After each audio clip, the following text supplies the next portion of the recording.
I'd just like to give a bit of a round of applause, but also I'd like to tell you a little story, if I can, just before I hand over to Michael Avery. My mother-in-law passed away a couple of years ago.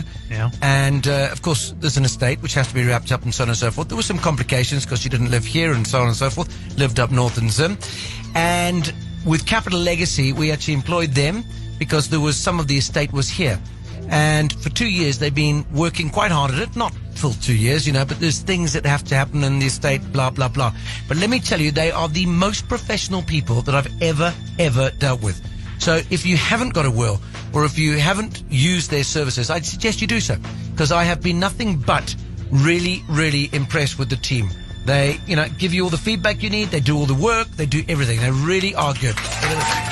My little personal endorsement this afternoon, because it was wrapped up sort of like today, Friday today, and I thought it was worth mentioning. They really have been very good. Capital Legacy, a number one provider of wills and estates, so it just makes sense that they also now offer life. Hello, everybody. Thank you so much for joining me right here in Solomon's Temple. Again, I'm Solomon Nizangi Shams. I welcome each and every one of you for being here. Yes, Christine, here once again. We're here. Jonathan, I see you. Thank you so much, guys. Thank you so much for being here. I appreciate you. Please make sure you subscribe to the YouTube channel, Solomon's Temple. Make sure you subscribe to Solomon's Temple. Very, very important. So, about a week ago, one of Nigeria's most popular and famous gospel artists, Sammie Okposo, passed away at the age of 53. He's well known by Nigerians, Christians and non-Christians. I mean, he was a big deal because he was even an ambassador for a cell phone company, and he endorsed a lot of products at one point. I know Sammie. I would say I know him a bit because I've done stuff with him here in South Africa and in Nigeria. And it was sad that he passed away. He said he passed away in his sleep. Before then, he had a concert in London and he had some complications, and he was in a wheelchair from what I heard. So obviously he had some health problems, and I feel he was a workaholic. Maybe that's one of the reasons. I'm not sure, but I feel he's such a workaholic. He's always, what's the next thing? What's the next thing? What's the next thing? With not getting much rest. So one of the things that happened after he passed away, before he passed away, somewhere around January, there was a big sex scandal around him. A girl in the US, he goes to the US quite a lot, came out and claimed that she had a relationship with him and she was pregnant, and he advised her to get rid of the baby, and she said no. So first there was a bit of defense and all that, and later on he came out and confessed and said he was stepping away from ministry and all that. So he took away time from ministry just for about a month or two, which I feel wasn't enough, by the way. Because once you find yourself in that kind of situation, you were exposed not because you repented, but because you were caught, because somebody exposed you. That was why you came out. If he hadn't come out, probably his life would just continue like that, from one woman to another woman. And Sammie, like I said in that video, Sammie has a lot of issues with women. He has a big sexual problem with sexual sin, unfortunately. So that scandal came, and some people, obviously churches would now not want to invite you anymore or wait for it and all that kind of stuff. So that happens. But after he passed away last week, there is like two people, Johnson Suleiman and Abel Damina, that said something that I totally disagreed with. They claimed that the church killed, Sammie Okposo. How can you say that? For me, I believe God gave you a life, and they're saying the church killed him because when he had the sexual scandal, people now didn't want to associate with him anymore. And that contributed to his death. Guys, Every one of us, our lives is in God's hands. And in this situation, Sammie has the right to continue with his life or not to continue with his life. He has a right to overcome. He's gone to God and repented, fine. But for pastors to come out and be claiming that the church killed him, here are two statements that was made by these pastors. This is what Pastor Abel Damina said. He says, Sammie was in a situation not too long ago, and all the church could do was to team up and denounce him, wound him, scandalize him, stop him from their churches without informing him, cancel his meetings, delete his numbers, and shut him down. I don't believe that churches should do some of these things, right? Churches should, when somebody is in a sexual scandal situation, he is married, he's been married for over 10 years, and now you got another woman pregnant and she exposed you. That's a big problem. Matter of fact, you should stay away from ministry for like 2 years. Now they're saying that the church now started looking at Sammie as Satan. Come on, guys. This is not the first time Sammie is finding himself in such sexual scandal, truth be told. And this is what Johnson Suleiman said. He said, now they post his pictures, but never reached out in his trying times. He told me what pastors did to him, and we both wept. Love has left the church. We have more lawyers who are ready to judge than intercessors ready to restore. Rest in power, my brother. You conquered. It's not wrong to judge somebody's situation. So how do you want me to just pray?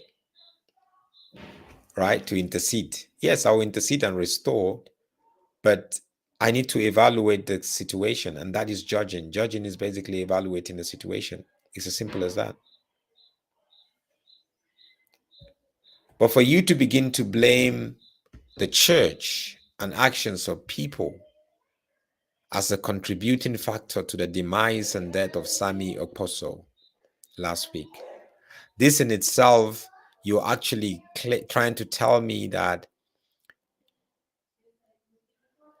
Sammie was not strong a Christian to be able to overcome this. Sammie continued in his sin. Maybe that's what you're trying to tell us. Or you're trying to tell us that because Abel Damina mentioned the fact that the church is the only army that shoots his wounded and all that. You know, people use that a lot and all that kind of stuff. But the fact is, if I sin, you have the right to say whatever I said. If I did something wrong, you have the right to say whatever you have to say about me. But I have the right to only believe what God says about me in that, even in that situation, not what you saying about me.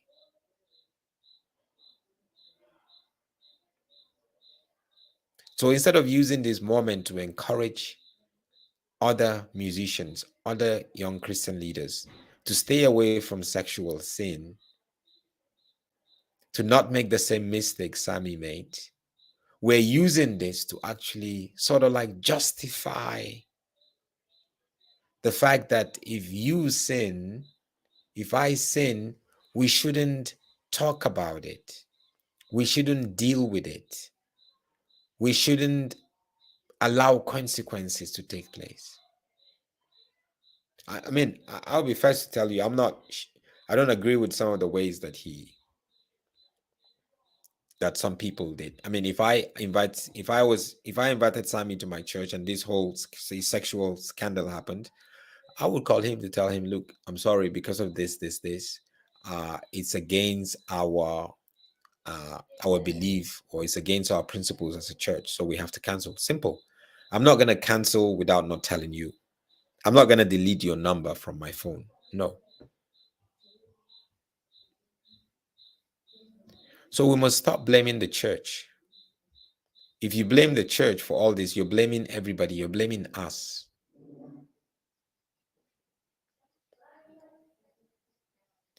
Matter of fact, people that make such statement that Sammie died because of the church the church, what the church did to him because of his sexual scandal. How am I sure that these people who are saying that don't have no sexual scandals or don't have sexual sin in their life? Johnson Suleiman, I know that one has sexual sin in his life.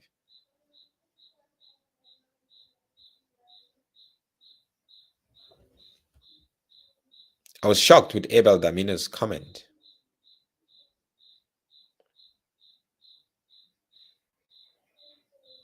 Sammie kept moving from one place to another. He's in this church. One weekend, he will go to like 5, 6 churches. Guys, you need to rest your body. You need to rest your mind. Sammie was getting no rest. He's been doing this for so many years. He's a workaholic.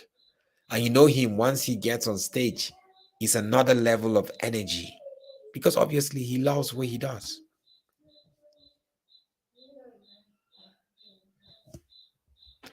But don't try and come and defend your own sexual sin using the sexual sin of Sammie Okposo, because he's gone now.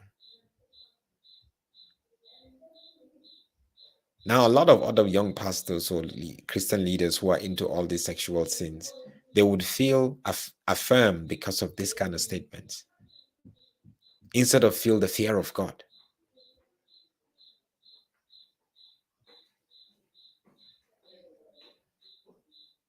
Those statements are very careless, not thought through at all. Not thought through at all. The last thing you should bring up is to blame the church for his demise. What you should bring up is actually, what lessons must we learn from the sexual scandal of Sammie Okposo? That's number one. Number two, what lesson must we learn regarding ministry? You traveling up and down, left, right, and center with no rest. What lessons should we learn from it? That's what we should be talking about. Those are the kind of conversation we should be having. Those are the kind of conversation we should be having. As Sim says, don't be shocked. Abel Damina makes careless statements like that all the time. You hit the point, my brother. They are the same birds. They commit the same offense. Sammie Okposo died from reasons best known by his wife and those close to him. The church isn't involved in this. The church did nothing wrong. Everything you do one day comes back to you. Most of these people are trying to protect their kind because a lot of them are sexually immoral. Simple. The church didn't kill him at all. He was ministering from place to place, up to recently he was in the UK and the US. Guys, we must learn. There's one thing I learned from the life of Sammie Okposo. Is number one, I need to take rest. Rest my mind, rest my body. If not, my body and my mind is going to give up on me. That means I'll die. Secondly, I'm married. Stay faithful to my wife. No side chicks, no woman here, no woman there. Sexual sin, sexual immorality. No. We must all learn that, guys. Thank you so much. God bless you. We'll see you again.